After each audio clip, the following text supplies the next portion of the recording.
Olá! Hoje nós iremos falar sobre alfabetização no TEA. Então, primeiro a gente precisa entender qual que é o conceito de alfabetização. E aí a gente precisa entender qual que é o conceito de educação inclusiva, que a gente já tem visto nesse módulo inteiro e, aliás, no decorrer do curso inteiro, né? Nós já vimos bastante sobre um plano de ensino individualizado, já vimos sobre métodos de aprendizagem, métodos de ensino-aprendizagem, o que fazer na sala de aula, como preparar espaço, como preparar tudo. E agora a gente vai ver sobre alfabetização. Mas primeiro eu queria que vocês dessem uma olhadinha no conceito que a internet traz sobre o que é alfabetização. Qual é o conceito de alfabetização? A alfabetização é definida como o processo de aprendizagem onde se desenvolve a habilidade de ler e escrever de maneira adequada e a utilizar esta habilidade como um código de comunicação com o seu meio. Bom, então quando eu penso assim em uma forma adequada, o que é adequado? É a primeira coisa que eu preciso entender. Segundo, é um código de comunicação, excelente. Então, a gente tentar o máximo possível alfabetizar pessoas com TEA ou com qualquer outra síndrome, transtorno, doença, qualquer deficiência, não importa. É de extrema importância em pensar como eu vou ensinar. Se eu me apegar só a esse conceito, eu já vou começar a fazer aquela história do capacitismo. Ah, esse não consegue, esse nunca vai conseguir, tadinho desse daqui, malemar vai escrever o nome, e aí eu já vou afastando as possibilidades.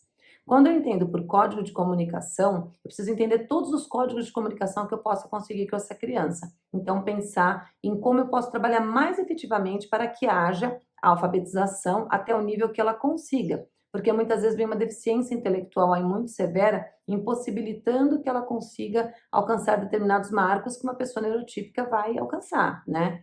Outros transtornos de aprendizagem também podem atrapalhar, transtornos do neurodesenvolvimento, principalmente, mas não somente o autismo, comorbidades que venham junto com o autismo também podem interferir nesse processo para que ele se desenvolva da forma como a internet traz, de forma adequada.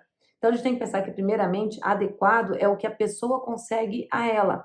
Então, eu não posso pensar que adequado seja um modelo padrão. Então, se todo mundo não souber ler e escrever, totalmente com a maior fluência do mundo, todas as palavras têm na sua língua, isso não é uma forma adequada? O que mais que eu posso pensar que não seria adequado ou que seria adequado? Quantas pessoas a gente conhece que se comunicam, mas tem uma alfabetização assim mais pobre, digamos assim, não tiveram acesso à alfabetização na idade adequada e assim por diante. Então a gente tem que pensar em todos esses conceitos e entender como então alfabetizar uma pessoa com TEA. Cada ser humano é único. O processo de alfabetização ele é diferente de pessoa para pessoa, pois há vários mecanismos envolvidos nos processos biológicos e ambientais. Então, de novo, aqui nós estamos pensando em cada ser humano como ser único e pensando em todas as leis que nós temos e naquela afetividade também de que eu tenho que dar o direito a todos para poderem aprender. E aí, quando essa pessoa nasce com algum diferencial que impede que ela aprenda da forma que os outros aprendam, então eu vou começar a ensiná-la de maneiras diferentes, que é muito importante. Então, eu vou pegar o ambiente em que ela está, pegar todas as deficiências e dificuldades, analisar para poder modificar o ambiente e trabalhar todas as habilidades. Processamento de informações. Ao receber informações, nosso cérebro deve ser capaz de processar, analisar as informações recebidas e armazená-las. Após o recebimento, análise e armazenamento da informação, a pessoa deverá ser capaz de acessá-la no momento correto. Então, esse é um dos primeiros pontos que a gente precisa pensar. Neurocientificamente, é assim mais ou menos que ocorre o processo de aprendizagem, tá? De uma forma bem crua. Claro que os processos aí são muito mais complexos, mas eu coloquei aqui de uma forma bem simples, para a gente poder conseguir acessar essa informação. Então, eu preciso, quando eu recebo uma informação, então, se você me falar algo, por exemplo, essa aula que a gente está tendo agora, se eu começar a falar mais rápido ainda do que eu estou falando, passar os slides bem rapidamente, enquanto você assiste, você vai fazendo o almoço, aí você escuta uma informação importante, você volta, você não conseguiu armazenar tudo, você está com a sua atenção dividida, eu estou falando rápido demais, os slides estão passando rápido demais, você está tendo que dividir a atenção com o almoço, o arroz não pode queimar, o filhinho chorou lá do outro lado. Então, ao final dessa aula, o que você vai ter realmente aprendido? Então, você precisa captar a informação aqui, você precisa processar essa informação e armazenar em algum lado do cérebro, algum ponto ali, porque o nosso cérebro vai formando as sinapses. E aí, vamos supor que a gente tem uma prova na próxima aula, ou ao final dessa aula tem um teste aqui no fundo. Ou você vai prestar uma prova para um concurso e vai falar sobre autismo, sobre métodos de alfabetização, qualquer coisa. Você deve ser capaz de resgatar essas informações que ficaram no seu cérebro. Por isso que é importante a gente pensar em modelos educacionais e pensar em formas de educar cada ser humano dentro da sua individualidade. Porque aqui você não está tendo, no momento que eu saiba, nenhuma barreira para a aprendizagem. Mas, de novo, eu não sei como está o ambiente aí. Se você está numa correria, se você mora num lugar muito barulhento, tem dificuldade de se concentrar, tem que voltar várias vezes à aula. E essa é a vantagem da gente fazer um curso assim, porque aí você consegue voltar. Você fala, não, nesse momento eu não estou bem, eu vou parar, depois eu volto. Nossa, nem vi que estava dando hora do almoço, vou lá cozinhar, depois eu volto. Então, esse modelo de ensino é bom por causa disso, que você pode voltar.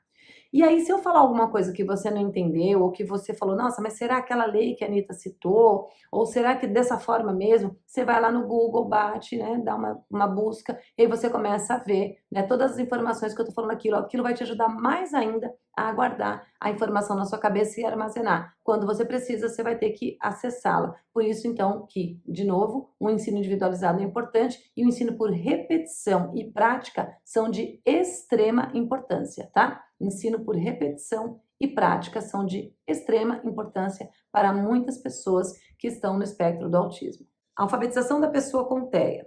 Ler e escrever parece ser um processo simples, mas passa por um processo muito complicado em nosso cérebro, com várias áreas sendo usadas ao mesmo tempo para dar conta de escutar, olhar, entender o que se ouve, processar a informação, devolver o que aprendeu e armazenar o que aprendeu.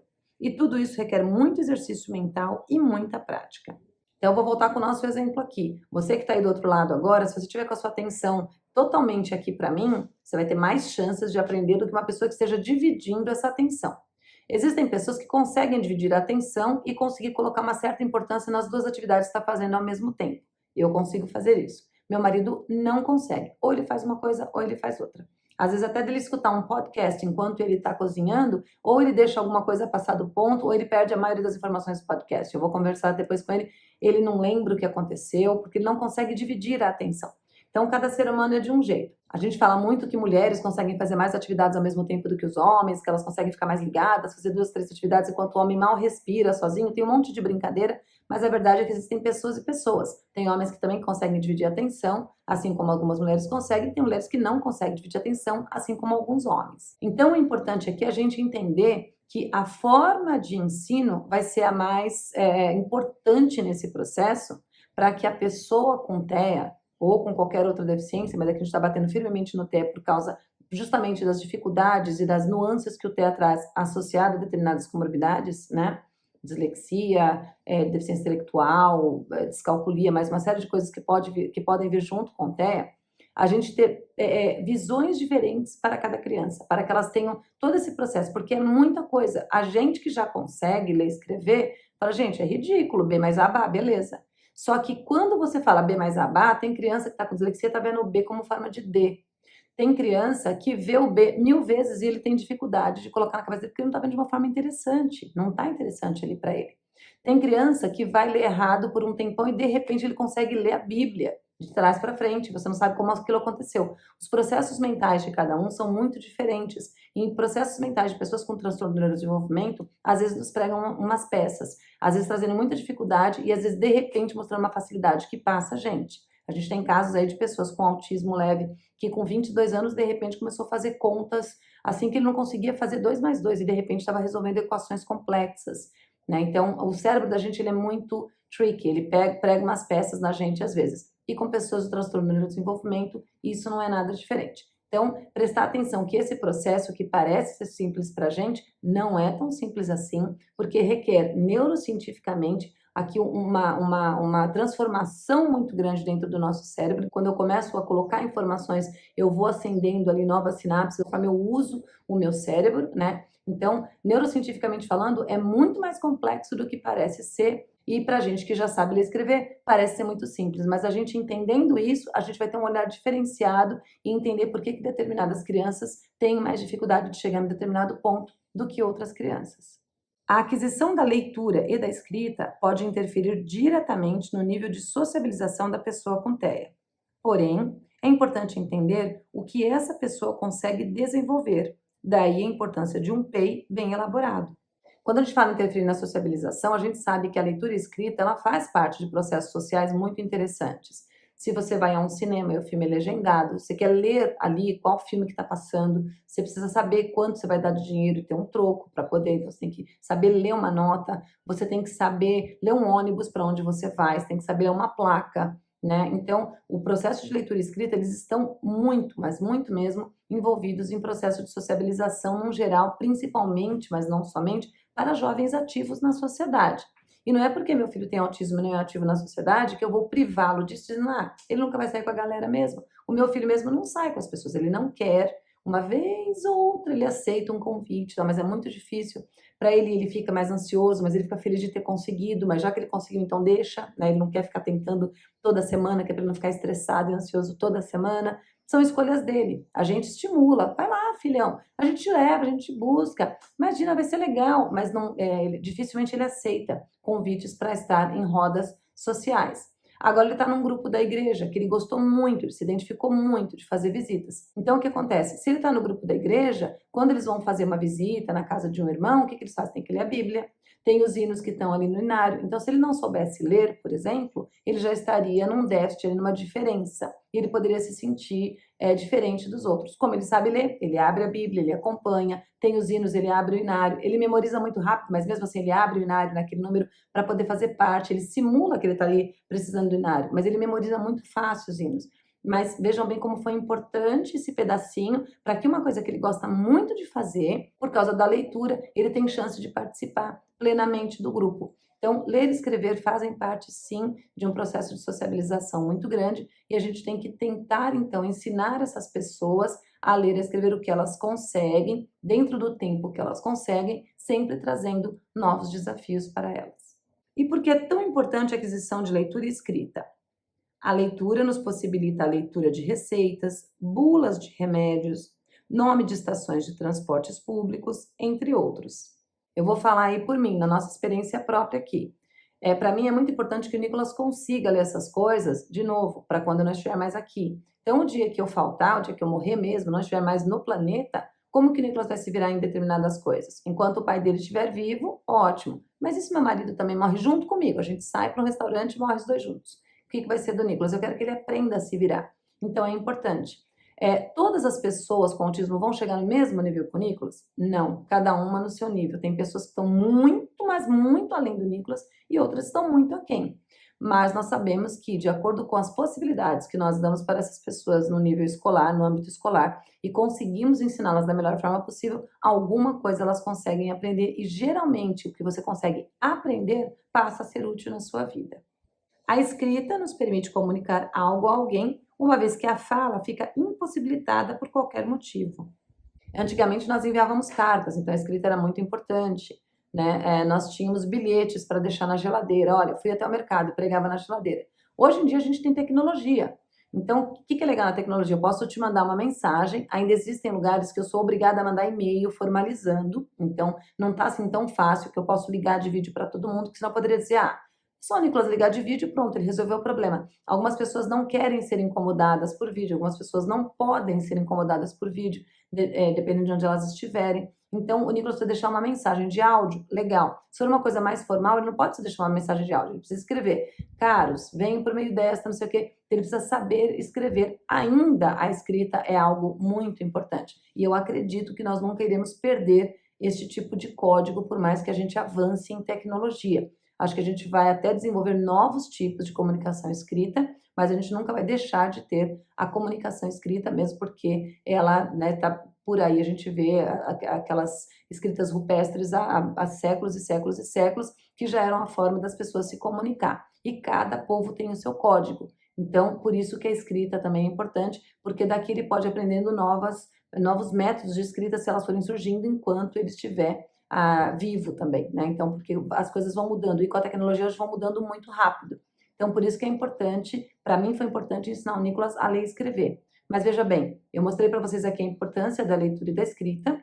Eu uso isso daqui com o Nicolas em casa, com a leitura de receitas. Eu falo para ele ler a bula junto comigo, que ler bula também não adianta só você saber ler, você tem que entender outras coisas ali, mas pelo menos ler a bula, né? Ler a Bíblia, que é difícil, a Bíblia é cheia de palavras ali que você tem que ir direto ao dicionário. também é legal. Ler outras coisas, quando ele começou a pegar o ônibus sozinho, ele leu o ônibus que estava vindo, a gente colocou ele para praticar. Então, todas essas coisas foram importantes na vida dele. Mas eu sempre pensei, ele precisa aprender a ler e escrever o suficiente para que ele se vire na vida e o que ele consegue.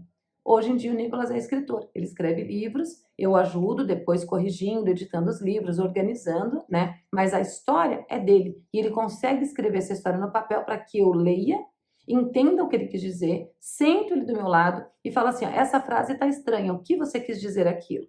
E aí ele vai e me explica, fala, então vamos consertar, o que você acha de ser assim, assim, assim? Ele fala, ótimo, mamãe, ficou ótimo, nossa, você é muito inteligente. E aí eu transcrevo aquilo para ele, para que o livro fique mais entendível para as pessoas, ok? Então o processo de leitura e de escrita do Nicolas foi muito importante, tem sido muito importante, e eu acredito que é legal a gente tentar desenvolver isso nas pessoas de acordo com as capacidades delas. Porém, para alguns, esse processo de aprendizagem está biologicamente ou ambientalmente prejudicado, seja por motivos físicos ou por transtornos do neurodesenvolvimento e deficiências intelectuais diversas.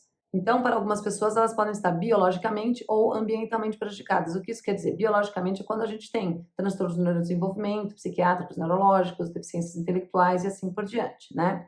E ambientalmente é quando a pessoa não tem acesso à escola, o que ainda acontece em várias partes do mundo, inclusive no Brasil, né? Apesar de ter melhorado muito de uns anos para cá, o Brasil ainda conta com uma pequena parcela de pessoas que não tem escola perto da casa e não conseguem chegar até a escola mais próxima.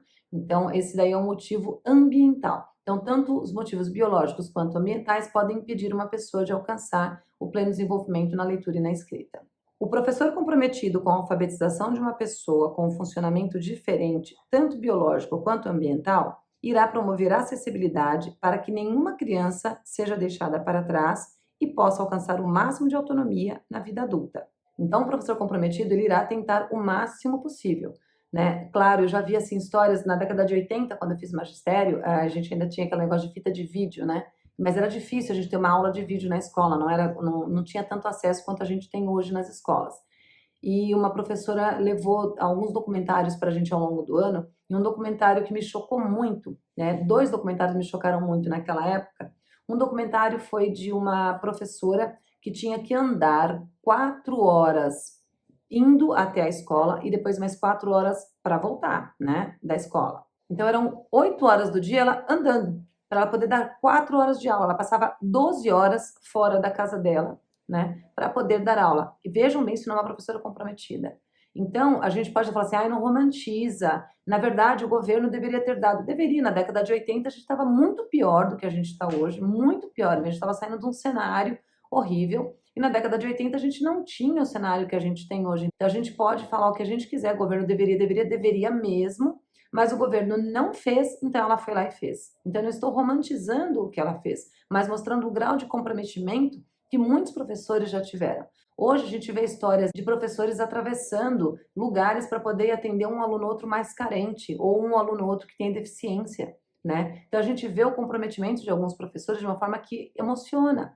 Eu dava aula de inglês e tinha uma história nesse livro de inglês que eu fui depois ver se era verdade, e é verdade, de um professor que só ele conseguia chegar numa aldeia, né? Então ele tinha que atravessar essa aldeia tipo com uma tirolesa, assim, né? E era no meio da mata. Então, fizesse chuva, fizesse sol, e como era mata, chovia mais do que fazia sol ali, né? E ele atravessava com aquela tirolesa, ia lá, dava aula, e depois ele voltava com a outra tirolesa. Então, ele fez um esquema para poder ensinar aquelas crianças. E assim por diante. Gente, tem tanta história de professores comprometidos que são de emocionar, né? Então, elas não são de hoje.